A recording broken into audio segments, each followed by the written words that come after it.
Hello everyone. तो स्वागत है आपका फिर से नितेश तिवारी लर्निंग में। तो आज हम करने वाले हैं क्लास हमारा 10th का जो हमारा बोर्ड एग्ज़ाम है उसका हिंदी का हमारे पास क्वेश्चन पेपर है जो कि सेट नंबर 3 हमारे पास है। तो हम इसमें देखने वाले हैं कि किस इसमें कौन कैसे कैसे हमसे क्वेश्चंस पूछे गए हैं और इसमें हम एमसीक्यूज़ और लॉन्ग क्वेश्चन के बारे में देखेंगे। तो ये जो हमारा प्रश्न पत्र है इसमें हमारे पास टोटल इसका जो 15 पेजेस हैं और जैसे कि मैं आपको बता दूँ इस क्वेश्चन पेपर में हमसे 15 प्रश्न पूछे गए हैं, ठीक है, जो कि 4 खंडों में विभाजित है, का, खा, गा और घा, ठीक है। सो इसमें से कुल कुल 2 प्रश्न हैं जिनमें उप प्रश्न की संख्या 10 है। तो चलते हैं हम अपने पहले प्रश्न की ओर जिसमें हमसे पूछा गया है। तो जो हमारा पहला प्रश्न है उसमें पूछा गया निम्नलिखित गद्यांश को पूरा पढ़कर उसमें उस पर आधारित दिए गए प्रश्नों का उत्तर दीजिए। तो सबसे पहले आपको क्या करना है, पूरा गद्यांश पढ़ना है। जो हमें गद्यांश दिया गया है लोक साहित्य का सृजक लोक, ये पूरा गद्यांश पढ़कर आपको नीचे जो हमसे प्रश्न पूछे गए हैं आपको उसका आंसर देना है। तो सबसे पहले हम प्रश्न पढ़ लेते हैं कि प्रश्न में हमसे पूछा गया है। तो सबसे पहले जो हमारे पास प्रश्न है उसमें हमसे ये पूछा गया है कि लोक साहित्य में बदलाव क्यों होते रहते हैं। इसमें हमारे पास ऑप्शन हमें दे रखे हैं। पहले ये बदलाव में इनमें नवीनतम बनी रहती है, या इसके आधार समाज में बदलाव होते हैं, या मनुष्य की कल्पनाएं नए नए रूप से धारण करती है, या डी एक ही तरह से साहित्य निरसदा पैदा होती है। तो इसका राइट आंसर हमारा है बी, जिसमें इसके आधार समाज में बदलाव होते हैं। अब हम चलते हैं हमारे नेक्स्ट पार्ट पर जिसमें हमसे पूछा गया कि लोक साहित्य के संबंध में अनुपयुक्त विकल्प कौन सा है। इसमें से अनुपयुक्त कौन सा विकल्प है। इसका राइट आंसर हमारा रहेगा सी, जिसमें पूछा गया जिसमें बताया गया कि लोक साहित्य का सृजन समाज के एक वर्ग विशेष द्वारा किया जाता है। अब हम चलते हैं अपने थर्ड पर, पार्ट नंबर 3, जिसमें हमसे पूछा गया निम्नलिखित कथन कारण को ध्यानपूर्वक पढ़कर उपयुक्त विकल्पों को चुनकर लिखिए। अब इसमें हमारा कथन और कारण वाला प्रश्न पूछा गया, जिसमें हमारे पास कथन दे रखा है कि लोक साहित्य रूढ़िवादी का समर्थक होता है, और इसका कारण दे रखा है कि यथार्थ और कल्पना पर आधारित होने के कारण इसमें बदलाव संभव है। इसका राइट आंसर मैं आपको बता दूं, इसका राइट आंसर हमारा है बी, जिसमें हमारा कथन और कारण दोनों ही गलत है। क्या है, दोनों गलत हैं। अब हम चलते हैं हमारे नेक्स्ट पार्ट पर, जिसमें हमसे पूछा गया लोक साहित्य और संस्कृति को अंतर्बंधित क्यों बताया गया है, किन्हीं 2 बिंदुओं का उल्लेख कीजिए। अब जो हमारा फोर्थ पार्ट है ये हमारा पूरा गद्यांश को जब आप पढ़ोगे तो यहाँ पर आपको इसका आंसर मिल जाएगा। अब अगला प्रश्न हम देखते हैं कि हमसे पूछा क्या गया है। अब ये 5वां पार्ट इसका, जिसमें हमसे पूछा गया कि लोक साहित्य सृजक अन्य साहित्य सृजकों में भिन्न कैसे होते हैं, किन्हीं 2 बिंदुओं का उल्लेख कीजिए। इसका भी आंसर सेम आपको ये गद्यांश पढ़कर मिल जाएगा। तो अब हम चलते हैं अपने प्रश्न नंबर 2 पर, जिसमें हमसे पूछा गया कि निम्नलिखित काव्यांश को ध्यानपूर्वक पढ़कर उस पर आधारित दिए गए प्रश्नों का उत्तर लिखिए। ठीक है, तो सबसे पहले हमें काव्यांश दे रखा है पूरा, जैसे कि आप देख सकते हैं यहाँ पर कि आदमी का स्वप्न है वो बुलबुला जल का, आज उठता है और कल भी फूट जाता है।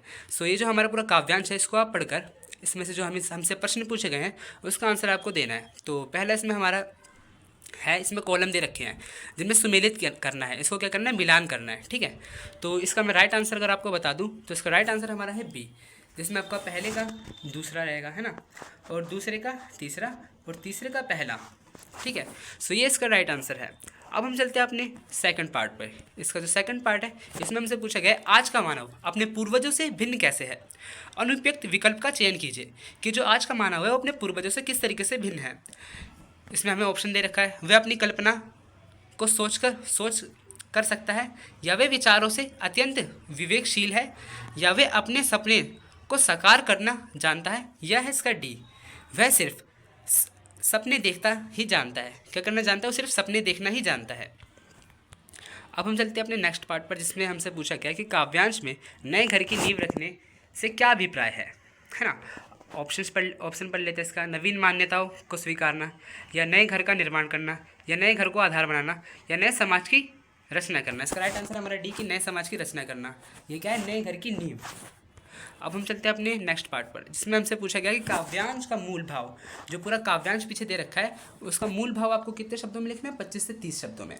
अब काव्यांश में मानव को धन्य क्यों कहा गया है, किन्हीं 2 बिंदुओं का उल्लेख कीजिए। काव्यांश को पढ़कर आप इसमें ये बता सकते हो कि जो मानव है उसको धन्य क्यों कहा जाता है ना, क्यों धन्य की बात की गई है। अब हम चलते हैं हमारे प्रश्न नंबर 3 पर, जिसमें हमसे पूछा गया निर्देश अनुसार रचना के आधार पर वाक्य भेद पर आधारित 5 प्रश्नों में से किन्हीं 4 का उत्तर दीजिए। ठीक है, आप किन्हीं चार का उत्तर देना है। तो सबसे पहले इसमें से पूछा गया कि बिस्मिल्लाह खां की सबसे बड़ी विशेषता ये थी कि उन्होंने 80 वर्ष की अवस्था तक संगीत सीखने की जिजीविषा को बनाए रखा। अब इसमें बोला क्या कि संयुक्त वाक्य को रूपांतरित कीजिए, इसको क्या करना है, रूपांतरित करना है। तो इसका राइट आंसर पता है क्या होगा, इसमें बिस्मिल्लाह खान की सबसे बड़ी विशेषता ये थी कि उन्होंने 80 वर्ष की अवस्था तक संगीत सीखा और उन्होंने अपनी जिजीविषा को बनाए रखा। इसका राइट आंसर हमारा ये होगा। अब हम चलते हैं हमारा सेकंड पार्ट पर, जिसमें हमसे पूछा गया है यही वह विवेकपूर्ण दृष्टि है जो संपूर्ण नव जागरण काल का विशेषता है। सरल वाक्य में लिखिए, आपको इसको क्या करना है, आपको सरल वाक्य में लिखना है। सरल वाक्य में भी कैसे होगा, संपूर्ण, सबसे पहले क्या लिखना है आपको, संपूर्ण, फिर उसके बाद नव जागरण, उसके बाद काल की विशेषता। काल की विशेषता क्या है, विवेकपूर्ण है, विवेकपूर्ण दृष्टि से है। इसका राइट आंसर ये होगा। अब हम चलते हैं थर्ड पर। थर्ड में हमसे पूछा गया है कि कार्ल मार्क्स ने अपना सारा जीवन दुख में बिताया है। अब इसको क्या करना है, रचना की दृष्टि से वाक्य भेद का नाम लिखिए। अब क्या वाक्य भेद का इसमें नाम लिखना है, इसका वाक्य भेद का नाम है सरल वाक्य। ये क्या है, बिल्कुल सरल वाक्य है, सरल भाषा में आपको दिख रहा होगा। अब हम चलते हैं नेक्स्ट पार्ट पे, फोर्थ पे, जिसमें हमसे पूछा गया जब मैं विद्यालय पहुंची छुट्टी हो चुकी थी। ठीक है, इसमें पूछा गया आश्रित उपवाक्य छांटकर उसका भेद भी लिखिए। क्या करना है, इसका भेद भी लिखना है। अब कैसे आप लिख सकते हो, इसमें आप इस तरीके से लिख सकते हो कि जब मैं विद्यालय पहुंची, तो इसमें जो वाक्य आएगा हमारा, भेद आएगा, वो आएगा कालवाचक। क्या, कालवाचक, कालवाचक। अब हम चलते हैं फिफ्थ पार्ट पे। जो कर रहे थे हमें चार ही, लेकिन मैं पांचवा भी आपको बता देता हूँ कि काशी में संगीत आयोजन की परंपरा है जो प्राचीन में अद्भुत है। इसका सरल वाक्य आपको बनाना है कि काशी में प्राचीन और अद्भुत संगीत आयोजन की परंपरा है ना। अब हम चलते हैं हमारे नेक्स्ट प्रश्न पर, प्रश्न नंबर 4, जिसमें हमसे पूछा गया कि निर्देश अनुसार वाच्य पर आधारित 5 प्रश्नों में से किन्हीं 4 प्रश्नों के उत्तर लिखिए। अब इसमें भी क्या करना है, 5 में से किन्हीं 4 का आपको उत्तर देना है। ठीक है, तो हम पहला इसमें पढ़ लेते कि हमें दिया क्या गया कि माता जी द्वारा मेरी प्रशंसा सुनी गई। इसका कृत्यवाच्य, इसको क्या करना है, कृत्यवाच्य में आपको बदलना है। आप ऐसे लिख सकते हैं, माता जी ने मेरी महिमा की, क्या करी, प्रशंसा की, महिमा की। ठीक है, अब क्या इसमें सेकंड दे रखा कि निराला जी विवेकानंद के विचारों से प्रभावित हुए। वाक्य पहचान कर भेद का नाम लिखिए। इसका जो भेद होगा ये होगा कृत्यवाच्य। ठीक है, अब थर्ड पर हम चलते हैं, किस वाच्य में सिर्फ आक्रामक क्रिया का प्रयोग किया जाता है। किसका, आक्रामक क्रिया का प्रयोग वो किया जाता है भाववाच्य में। अब हम चलते हैं फोर्थ पार्ट पर। फोर्थ पार्ट में हमसे ये पूछा कि पिताजी के मित्र ने मेरा भाषण सुना। इसको कार्यवाच्य में बदलना है। कार्यवाच्य में किस तरीके से आप बदल सकते हैं कि पिताजी के मित्र द्वारा मेरा उपदेश सुना गया। क्या हुआ, पिताजी के मित्र द्वारा मेरा उपदेश सुना गया। अब चलते हैं फिफ्थ पार्ट में, मुझसे चला नहीं जाता। वाच्य पहचान कर इसका भेद लिखिए। क्या करना है, इसका भेद लिखना है, इसका भाववाचक, यह भाववाच्य। अब हम चलते हैं क्वेश्चन नंबर 5 पे, जो हमारा प्रश्न नंबर 5 है। उसमें पूछा गया निर्देश अनुसार पद परिचय पर आधारित 5 प्रश्न में से किन्हीं 4 को रेखांकित कीजिए। पदों का पद परिचय लिखिए। ठीक है, अब इसमें भी 5 प्रश्न है जिनमें से हमें 4 करने हैं, 4 का आंसर देना है। तो पहला जो हमारा पार्ट है उसमें पूछा गया कि हालदार साहब कुछ पल चुप चुप से सामने देखते हैं। ठीक है, तो इसमें आप क्रिया लिख सकते हो, क्रिया इसमें विशेषण आपको बता रहे हैं, इसमें क्या है, चुप चुप, है ना। अब हम चलते हैं नेक्स्ट पार्ट में, जिसमें पूछा गया अपनी दादी से उस समय की परिस्थितियों का पता लगाइए। ठीक है, तो इसमें आप लिख सकते हो, इसमें होगा परिस्थितियाँ। क्या, परिस्थितियाँ। अब थर्ड जो है, थर्ड में हमसे पूछा गया कि उनकी संगठन क्षमता और विरोध का तरीका देखने योग्य था। ठीक है, इसमें विशेषण हमारा हो जाएगा योग्य। अब हम चलते हैं फोर्थ पार्ट पे। फोर्थ पार्ट में हमसे पूछा गया प्राकृतिक का एक प्रसिद्ध ग्रंथ गाथा सप्तशती है। इसको जो राइट आंसर हो जाएगा गाथा सप्तशती विशेषण, क्योंकि ग्रंथ का नाम बता रहा है ना। अब हम चलते हैं 5वें पर। 5वें में हमसे पूछा गया वे एक मूक प्रतिनिधि नहीं बन सकती थी। सो इसका राइट आएगा, विशेषण इसमें बता रहा है मूक।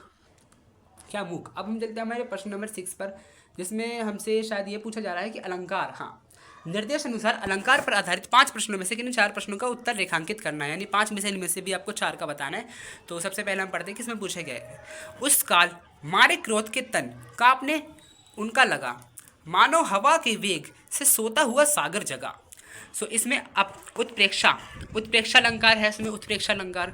अब हम चलते हैं हमारे सेकंड पार्ट पे। सेकंड पार्ट में हमसे पूछा गया मेघ आए बन के सवरे, आगे आगे नाचती गाती बयार चली। सो इसका राइट आंसर हमारा मानवीकरण अलंकार, इसमें आ जाएगा मानवीकरण अलंकार। अब हम चलते हैं थर्ड में, मुख बाल रवि सम लाल होकर ज्वाला सा बोधित हुआ। इसमें आएगा हमारा रूपक अलंकार। अब हमारा फोर्थ पार्ट, पायो जी मैंने राम रतन धन पायो, है ना, राम रतन धन पायो, वस्तु अमूलक दी मेरे, सतगुरु कृपा कर अपनायो। अनुप्रास, अनुप्रास आएगा इसमें। और जैसे कि इसमें से आपको 5 में से सिर्फ 4 ही करना था, तो 4 ही का मैंने बताया है। अब हम चलते हैं हमारे प्रश्न नंबर 7 की ओर, जिसमें हमसे पूछा गया निम्नलिखित पठित काव्यांश पर आधारित बहुकल्पीय प्रश्नों को सर्वाधिक उपयुक्त उत्तर वाले विकल्प को चुनकर लिखिए। अब आपको सेम जैसे पहले हमारा 2 प्रश्न था, वैसे ये भी है 7वां, कि क्या करना है आपको पूरा एक काव्यांश पढ़ना है, पूरा काव्यांश का करना है, रीड करना है, देन उसके बाद आपको आंसर देना है। देखो मैंने पहले भी अपने कुछ वीडियो में बताया, आप सबसे पहले क्या करा करो, ये जो प्रश्न है ना, ये पहले इन प्रश्नों को पढ़ा करो, देन उसके बाद जाकर आप काव्यांश पढ़ा करो, तो इससे क्या होगा, आपका टाइम बचेगा और जल्दी आपको आंसर मिल जाएगा। इसी तरीके से आपको एग्जाम में करना है कि आपको आंसर जल्दी पता लग पाए, है ना। ठीक है, तो अब इसका आंसर मैं बताता हूँ आपको। परशुराम ने अपना परिचय क्या कह कर दिया? ठीक है, परशुराम ने अपना परिचय मैं ब्राह्मण कुल का संहारक हूँ, ये दिया, डी। अब हम चलते हैं हमारे नेक्स्ट पे। इसमें हमसे पूछा है पद्यांश का जड़ का अर्थ क्या? जड़ का अर्थ क्या? जड़ का जो अर्थ है वो इसमें स्रोत से है। किससे? स्रोत मीन्स सबूत। अब हम चलते हैं लक्षण की वाणी कैसी थी? किसकी? सॉरी, लक्ष्मण की वाणी कैसी थी? लक्ष्मण की जो वाणी थी वह हमारा व्यंगपूर्ण और भयरहित सी थी। कैसी? सी पार्ट इसका आंसर है हमारा। अब हम चलते हैं अपने नेक्स्ट पार्ट की ओर, जिसमें पार्ट नंबर 4, जिसमें हमसे पूछा गया पद्यांश में बाल ब्रह्मचारी किसे कहा गया है? परशुराम जी को कहा गया है। राइट आंसर इसका ए है हमारा। अब हम चलते हैं हमारे 5th पार्ट पे, जो कि अभिकथन और कारण वाला है। आई थिंक ये फिर से अभिकथन, हाँ, अभिकथन और कारण वाला हमसे पूछ रखा है। कथन ये रहा, कारण ये रहा, इसको ध्यानपूर्वक पढ़ना है। ठीक है, तो कथन को पहले पढ़ लेते हैं। कथन में हमसे पूछा गया कि लक्ष्मण का परशुराम के प्रति व्यवहार कोमलता से भरा और विनम्र था। अब कारण इसमें दे रखा, लक्ष्मण परशुराम के विचार, आचार और व्यक्तित्व से अत्यंत प्रभावित थे। अब इसका राइट आंसर हम देखते हैं। राइट आंसर इसका हमारा रहेगा बी, जिसमें कथन और कारण दोनों ही गलत हैं। दोनों क्या है? गलत हैं। अब हम चलते हैं हमारे प्रश्न नंबर 8 पर। प्रश्न नंबर 8 में हमसे पूछा गया निर्धारित कविताओं के आधार पर निम्नलिखित 4 प्रश्नों में से किन्हीं 3 प्रश्नों का उत्तर लगभग 25 से 30 शब्दों में देना है। अब जैसा कि मैंने पूरा पढ़ा, इसमें आपको क्या निर्धारित कविता, जो कि आपके चैप्टर्स हैं, आपकी जो कविताओं में से कुछ चीज़ें इसमें पूछी गई, जैसे कि संगतकार कविता में उद्युक्त पंक्ति, वह आवाज़ सुंदर कांपती हुई थी। ठीक है, इसमें कवि के संगतकार की आवाज़ सुंदर किंतु कांपती हुई सी क्यों है? इसमें आपको, अगर आपने ये पढ़ा होगा तो उसके हिसाब से आपने आंसर अपने एग्जाम शीट में भरा होगा, लिखा होगा, और उसके अकॉर्डिंग आपको मार्क्स मिल जाएंगे। सो जितने भी हमारे 3-4 क्वेश्चन ये सारे बुक और चैप्टर के अकॉर्डिंग हैं। तो इसको हम आगे चलते हैं क्वेश्चन नंबर 9 की ओर। अब हम क्वेश्चन नंबर जो हमारा 9 है, इसमें लिखा है निम्नलिखित पठित को गद्यांश को पढ़िए और बहुकल्पीय प्रश्न का आपको आंसर देना है। फिर से हमारा जो आ रखा है, ठीक है, इसको पढ़ना है और नीचे जो प्रश्न पूछेगा उसका आपको आंसर देना है। तो पहला प्रश्न हमसे ये कि काशी में हनुमान की उपासना किस रूप में की जाती थी? ए, कलाओं के स्वामी के रूप में। सेकंड में हमसे पूछा गया है कि गद्यांश के अंतिम वाक्य में काशी की किस विशेषताओं का उल्लेख किया गया है? इसका राइट आंसर हमारा ए है ना, ए हमारा राइट आंसर है इसका। अब हम चलते हैं अपने आगे थर्ड में हमसे पूछा गया इस गद्यांश का उद्देश्य क्या है? राइट आंसर हमारा सी कि काशी की संस्कृति परंपरा का परिचय देना। क्या है जो काशी है उसकी संस्कृति जो है, कल्चर जो परंपरा है जो चलती आ रही है, उसका परिचय देना। अब हम चलते हैं हमारे अगले पार्ट पर, जिसमें हमसे पूछा गया है काशी को संस्कृति की पाठशाला क्यों कहा जाता है? काशी जो है उसको संस्कृति का पाठशाला क्यों कहा जाता है? इसका राइट आंसर हमारा रहेगा डी, क्योंकि यहाँ सर्वत्र भारतीय संस्कृति की छाप देखी जा सकती है। क्या? भारतीय संस्कृति की छाप देखी जा सकती है। अब हम चलते हैं हमारे नेक्स्ट पे 5th पे, निम्नलिखित कथन और कारण को ध्यानपूर्वक पढ़िए और उपयुक्त विकल्प को चुनकर लिखिए। कथन ये रहा, कारण ये रहा। कथन हमसे बोला गया कि संगीत और संगीत प्रेम काशी की पहचान है। क्या? संगीत और संगीत प्रेम काशी की पहचान है। अब कारण क्या है? काशी को उनकी ऐसी पहचान देने में सिर्फ बिस्मिल्लाह खां की ही योगदान थी। ठीक है, अब इसका राइट आंसर तो मैं आपको बता सकता हूँ, इसका राइट आंसर हमारा है डी। कथन सही है किंतु कारण कथन की सही व्याख्या नहीं कर रहा है। बिल्कुल सही बात है, अगर आप यहाँ पर पढ़ोगे भी तो जो हमारा कथन है वो ठीक है, लेकिन कारण वो उसकी सही व्याख्या नहीं कर रहा है ना, दोनों ठीक है। अब हम चलते हैं हमारे प्रश्न नंबर 10 पर, जिसमें हमसे पूछा गया है कि एक सेकंड, ये हट कैसे गया? ठीक है, पूछा गया है कि निर्धारित गद्य पाठों के आधार पर निम्नलिखित 4 प्रश्नों में से किन्हीं 3 प्रश्नों के उत्तर आपको 25 से 30 शब्दों में लिखने हैं। अब क्या? लखनवी अंदाज, जैसे कि चैप्टर में से पूछ लिया लखनवी अंदाज, है ना। अब ये फिर से हमारे पास 3-4 वो क्वेश्चन, जैसे हवलदार वाला हो गया, अपनी ज़िंदगी खुद जीना, है ना। ये जो हमारे क्वेश्चन है ये सारे हमारे बुक में से पूछे गए, जैसे बाल गोविंद सिंह भगत वाली, है ना।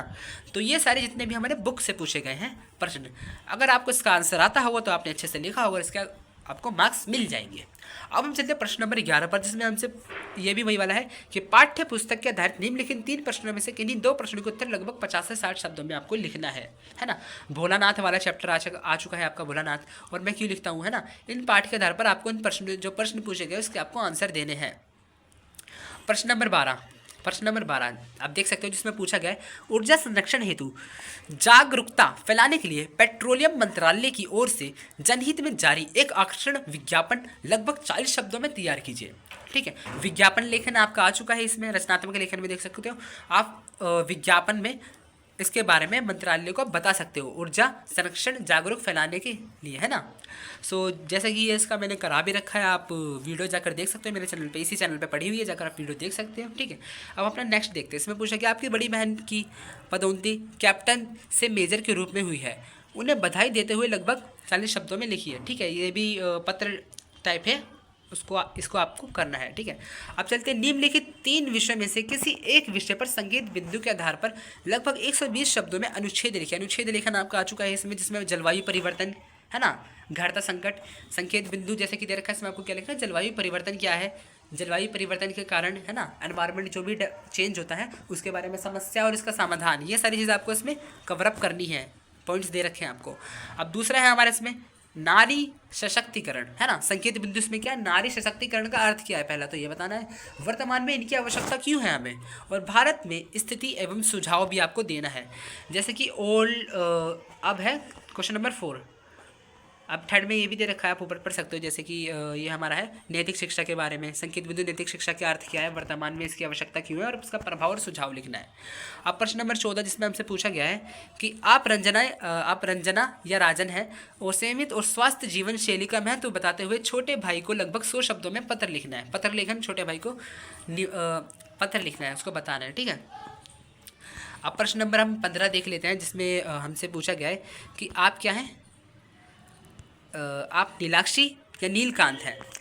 स्थानीय शॉपिंग सेंटर में कंप्यूटर ऑपरेटर का पद रिक्त और आप स्वयं को उस पद के लिए योग्य मानते हैं। ठीक है, जैसे कि आपको लेटर लिखना होता है, जैसे किसी भी आपने एडवर्टीज़ में देखा कि किसी चीज़ की डिमांड है ना, कि कोई जगह खाली है, उसमें आपको कार्य करना है, तो उसके लिए आपको क्या करना है, पद लिखना है। उसका भी फॉर्मेट होता है पूरी तरीके से, आप करा रखा है मैंने, उसको भी आप देख सकते हो। ठीक है, उपयुक्त पदों में आवेदन के लिए लगभग 80 शब्दों में स्वीकृत तैयार किए। स्वीकृत जैसे बायोडाटा हमारा होता है वो तैयार करें, कितने शब्दों में, 80 शब्दों में तैयार करना होता है।